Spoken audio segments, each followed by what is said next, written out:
Hello, ladies. Thank you so much for joining me today. All right, today is going to be a extremely straightforward topic. Usually I'm all about, we talk a lot about like mindset and, very vague concepts. Today is going to be really straightforward. We're talking all about exercise, working out, cardio, lifting, steps, how intense, how often, how on earth do you do it? You hear a lot of misinformation out there regarding workout. So I want to just kind of get a lot of this kind of cleared up. And this is coming from someone with a doctoral degree in physical therapy. So if anyone knows exercise, it's probably me.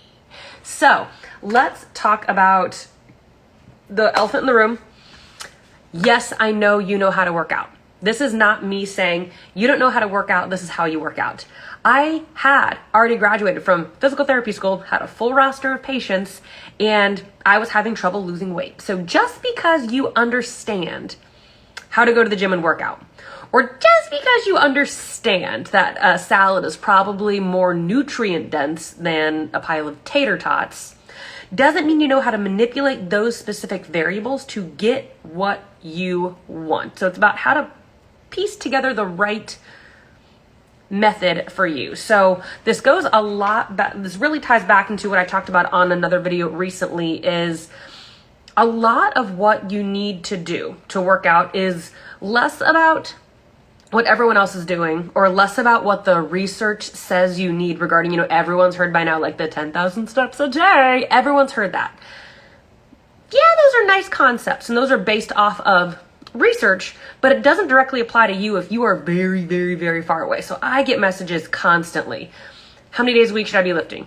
How often should I be doing cardio? Should I do HIIT? I get a lot of really specific questions about dosing, exercise. How many days a week should I do this? Or a lot is like, how many days a week do you lift? What do you eat? All those things. And I'm like, I'll tell you, that's fine, but it doesn't help you at all. So first we have to figure out what you're doing. So let's say someone comes in and maybe life just got crazy and you just really haven't worked out in a very long time. You're just like, I'm just gonna be honest, like I used to work out a lot and it's been a minute. So if someone has not worked out, you've not lifted weights and over 6 months, 9 months, or maybe, there was, you moved, maybe there was a job change, maybe a promotion, and work got insane. God forbid you got pregnant and had a kid. Like, things change, and sometimes it just kind of takes you away from maybe a structured workout routine that you were using a little bit more consistently. Totally fine. That happens. So if you are someone who has not worked out in a very long time, the last thing you need to do is have someone come be like, you need to be lifting 5 days a week if you want body composition changes. Like, that's a lot. 0 to 5 is a really big jump for someone who is brand new. Or, I'll have a client come in, I'm just like, let's just see where your steps are. Like, no judgment. Like, we want to be honest here. Like, I know also when people give me food logs, who was honest. Like, if it is like pristine top to bottom, I'm like, you are lying. It's like, there is no way that is what you eat regularly, like 0 chance. And they're like, I was trying to be on my best behavior. I'm like, no, you let me have it. To date, one of the best food logs I ever got, dinner, was pretzels dipped in funfetti icing. I was like, your girl after my own heart, you're telling the truth. You owned up to it. I was like, I know that's the truth. And she was like, you said to be honest, which was great. So you got to be honest. So I was like, this one client, I'm like, all right, let's just see where your daily steps are. Cause she just had a very high stress job. I'm like, let's just see how things are looking. Hadn't been formally lifting in a very long time. And her daily steps were like 2,500 on a solid day. I'm like, all right. So we got we have a lot of growth. So should that person go from 2,500 steps and not lifting at all to 10,000 steps a day, lifting 5 days a week, like crush it, ladies? Like, maybe not the best approach. Maybe that person just needs to, God forbid, what if you just doubled your steps?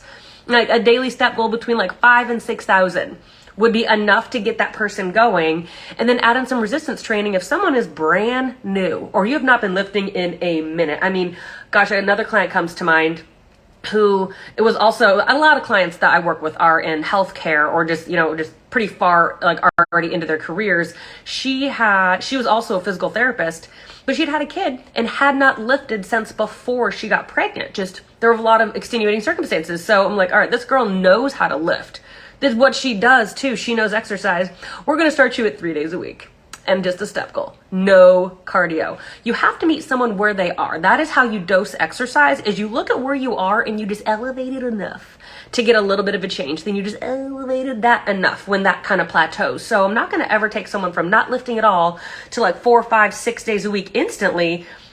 Get there slowly. I don't remember, gosh, it has been years since I've had someone probably lifting 6 days a week. 6 days a week are going to be extenuating circumstances. A sweet spot for like general population, general health is like 4 to 5 days a week of a lifting routine is plenty. You have to have rest days, but it's more important about meeting you where you are. So I talked about some clients come in and their step goal is their daily steps are really, really low. So we just turn up the volume a little.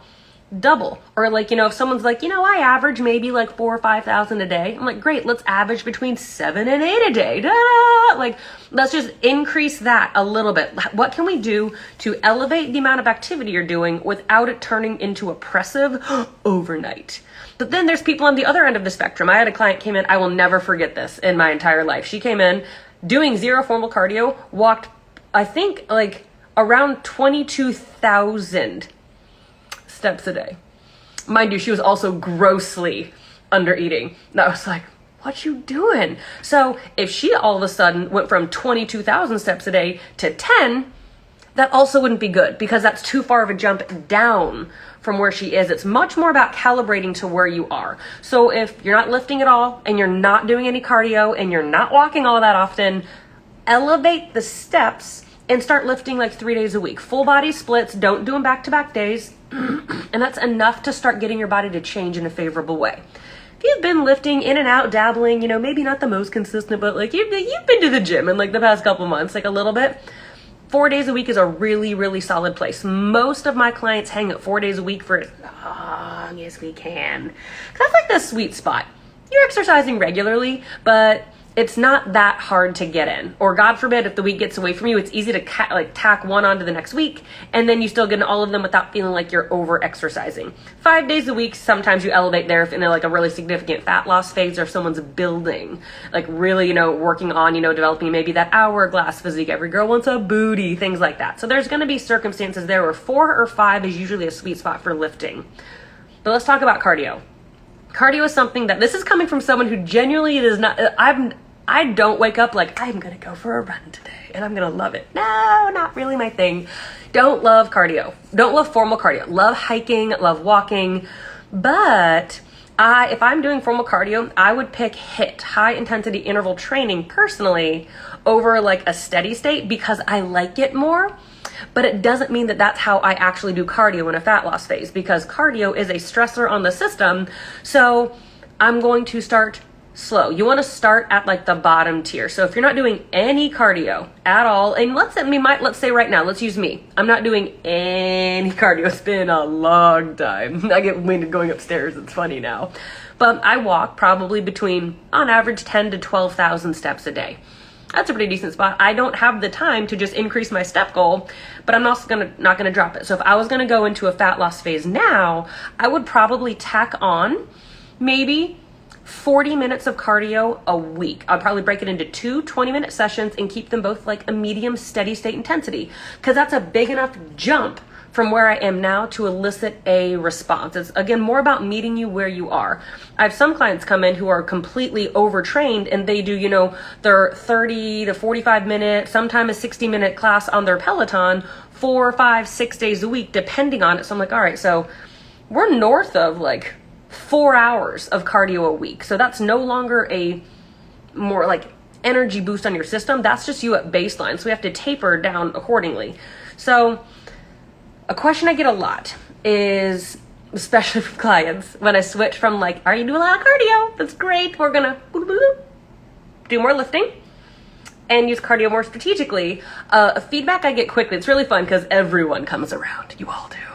Is I don't feel like I'm working hard enough, because we're used to using sweat and how out of breath we are, how red our face is when we're done with our workout, as like how good of a workout that was. That's like our barometer. Am I dripping in sweat? Am I out of breath? Like, crush that workout. Like, I get that. Like, there's much of that like post-run high, like no one really likes it while you're doing it. Like, maybe there's a few moments where you're like, yeah, feeling good. And then like the rest of it, you're like, oh my God, oh, is this over yet? And you look at the clock and you swear it's been, like 25 minutes, and you look at the clock and it's been like 7. You're like, ah. So we kind of, as women, have this like capacity to say like, I have to work harder to get the result I want. So if I'm not dripping in sweat, heart racing, then I clearly didn't have as good of a workout. But we have to remember what the goal of the workout is. Cardio itself is more of a fat burner in the moment than lifting is. But, okay, so you do your 20, 30 minutes of cardio and you have that little pocket of time where you're burning fat. Whereas lifting, the goal is not to technically just burn energy, burn a ton of fat. The goal of lifting is to develop lean muscle tissue. If you think of the tissues in your body, we'll talk about muscle and fat.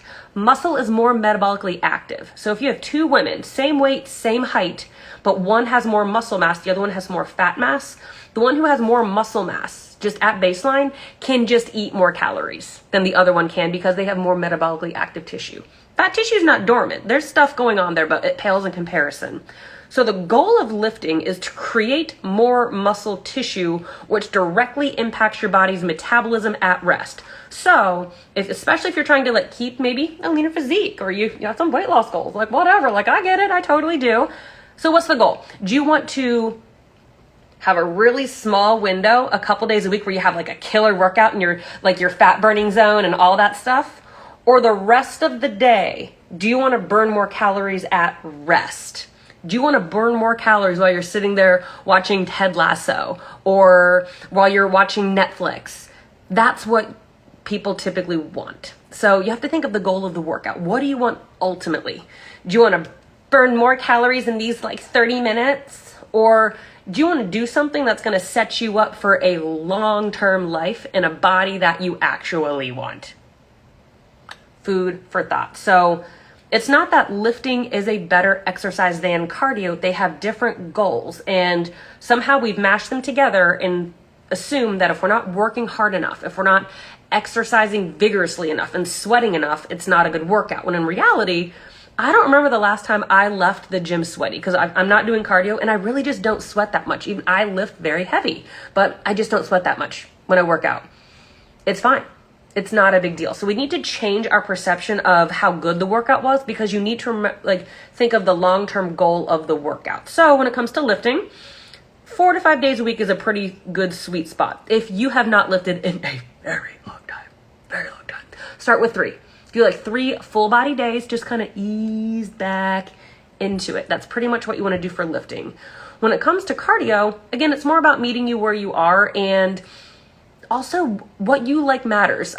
So if you guys saw my stories this morning, I had a bunch of like things listed, like as you would scroll through the stories, of like a lot of questions people have around cardio. And one I put was like, is my hike or walking my dogs, do those count as cardio? I have a client, and I knew this was coming, and she was like, if walking my dogs doesn't count as cardio, I'm not doing it. And so for her, it's a client, I know her well, and a lot of times when I'm making a program, I'm just like, all right, we have a lot of room here. Your step goal, your daily steps are not that high, and we're not doing any cardio. What do you want? Do you want to have a step goal? I'll increase it enough to get the energy expenditure we want. Or do you want to keep your daily steps more consistent with where they are and do a full cardio, a few formal sessions throughout the week? What do you like more? And she was like, I hate cardio to the core of my being. Steps. I want to walk my dogs longer.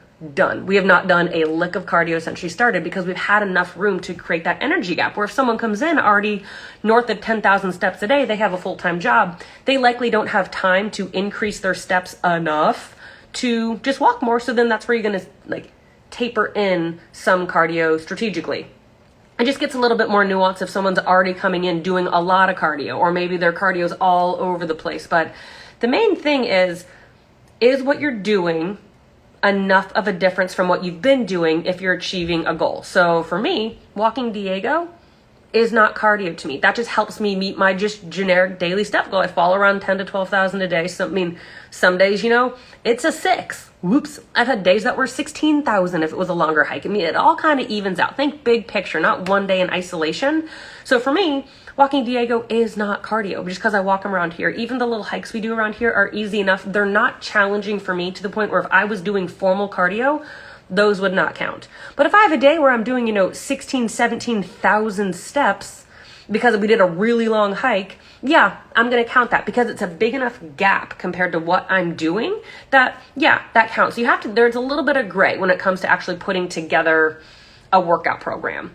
And then now talking about workout programs, how long do you use it? I have clients that are like, people come in like, I used to work with this person. They gave me a different workout every single week. And I'm just like, well, how'd it go? Like, well, I didn't really get what I wanted, but like the workouts were great. I'm like, so you're reaching out because that didn't work. Why would I do the same thing? So when it comes to a lifting split, rotation, workout program, however you call it, you really don't want to be on one less than 6 weeks. Your body does not need confused. There's no brains in here. Your body doesn't need confused. It needs consistency and progressive overload. If you're constantly jumping muscle group, and exercise, you're never with that movement pattern long enough to actually develop the tissues that it's working and build upon them. So a sweet spot a lot of coaches hang out, and I would recommend, is like nothing less than 6 weeks.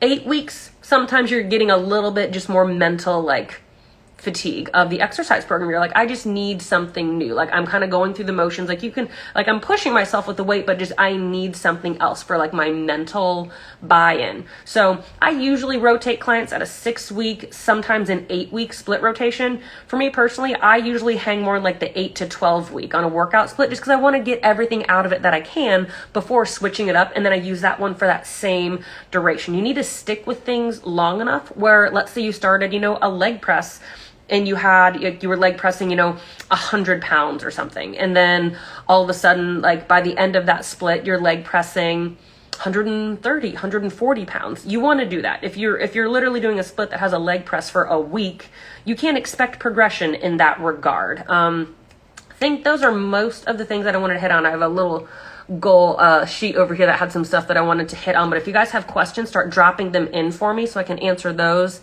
I think those are the biggies, but yeah, cardio can be a step goal. 10,000 means nothing. It matters more where you are, either are really far under or really far over. Cardio is not the end all be all. It can be great, but the goal of the workout is to set you up for long-term success, and cardio isn't really conducive to that. It's a very short-term instant gratification. So as long as you get that cardio high, you're feeling good, but then 6 hours later, it didn't really do much of anything, whereas weightlifting, that benefit stays with you much longer. So I think I did have a few questions drop in. Let me scroll here. And if you guys have any more, make sure you drop them in now. These are for those of you watching live. If you're watching back on the replay, feel free to drop a comment and I'll make sure I get those. How long are workouts supposed to be? Again, that's a question that it depends. If someone is a really, really busy mom, you have some stuff at home and you literally have your husband come home and you have a 30-minute window where realistically you can give yourselves 30 uninterrupted minutes, then your workout should be 30 minutes long.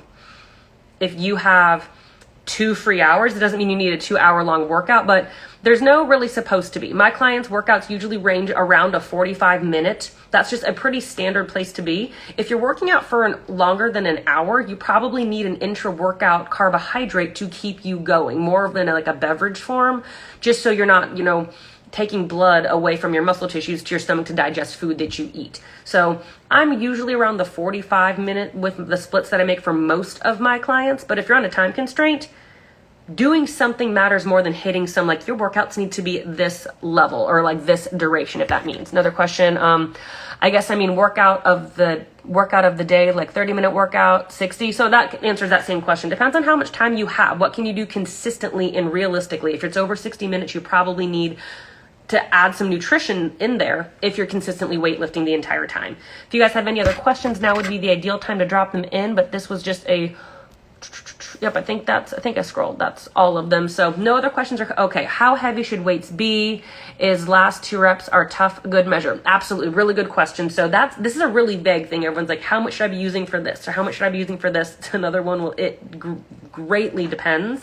But let's say we'll just do bicep curls because you can see me in the video right here. If I'm doing bicep curls and I can talk and la la la la la, and I'm just doing like whatever, this is not heavy enough. If I can bust through, let's say you're supposed to do 4 sets of 10. Let's just keep it a really easy number to follow. And by the 4th set of 10, and you're just like, that's not heavy enough weight. But you don't want to go so much where maybe even by like the 6th rep in the set, you're only to about here. Then you start doing like the fold because you're like, oh, okay, that counts. Okay. It's like the person that like bends in half. I'm just like, sweetheart, like that's not what you want to do. So let's say we're doing 4 sets of 10. What you want it to be is probably the first 2 sets, you're going to get a decent burn, but not be completely losing form. The last 2 sets, it should be like, woo, like really trying to go there. And then the final set, you should have trouble adding on more. Like you should not be able to do 15 reps on the last set if you've been doing 4 sets of 10. If you can bust out 15 on the last one, you're probably not lifting enough weight. So what I do a lot of times is it takes me a week or 2 to get used to a workout split. So let's just keep using bicep curls for an example. Let's say I grabbed 12s and I got through all of them and I was like, I think I can do a little bit more. Maybe a little bit more. Then what I'm going to do, I always have stuff just written out, is I'll put a little arrow up next to that exercise. And so next week when I do it, I'm like, oh, that's right. I can do more than I logged 12s last week. So I'm going to grab 15s. Okay. So then I go through with 15s and maybe I get through the first 2 sets with 15s. I'm like, Jesus, oh my gosh, there's no way I can use that for the next 2 sets. I will go back to 12s and finish it out. So it's not wrong to start higher and then taper the weight down just to get as much as you can out of the exercise. So you want to feel like you are fatigued, can't really do another cluster of quality sets, but you're not compromising form. Like your bicep curl shouldn't look like one of these, by the end of it. Like no one wants to throw out their neck doing a bicep curl. So it's a little bit of a vague concept, but you shouldn't be able to continue past what you're doing if you're lifting enough weight. And often you're not going to use the same weight for all 4 sets if you're really, really pushing it. I often lift, if it's the same amount of reps for each set, I'll do more weight early, like for the first 2, and then I end up just generically just automatically having to come back down for the last 2 because I'm so fatigued. So you can play around with it a little bit like that. Another question, as soon as I add in food slowing, within 2 weeks I can tell that fluff coming. Okay, that doesn't make sense at all. Everyday Fitness 5, as soon as I add in food slowing, within 2 weeks, I can tell that fluff comes back. I don't fully understand your question. If you're talking about a reverse diet, that is probably a conversation for another day. But in regards to reverse dieting, if that's where you're going, is you need to be strategic. Maybe your jumps are too high right out of the gate. You need to slowly increase your calories. Or if you're in a really low calorie place and your body's really fighting you bringing up calories, but where you are isn't sustainable, a great place to start is an intra-workout carbohydrate, in a Gatorade form. There's a lot of companies that make, like intra-workout carb powders and things like that. That's a really good place to add in extra calories if your body's pretty resistant to adding them in, because your body's more predisposed to actually utilizing those calories quickly because you're burning so much energy. If you guys have any other questions, now again would be a great time to drop them in. This is again everything exercise. So looks like we are out of questions. So you guys, thank you so much for joining me today. If you came in halfway through and watched the replay, always drop a comment if you have any questions after the fact. Thank you so much for joining me, and I hope you're having a good day.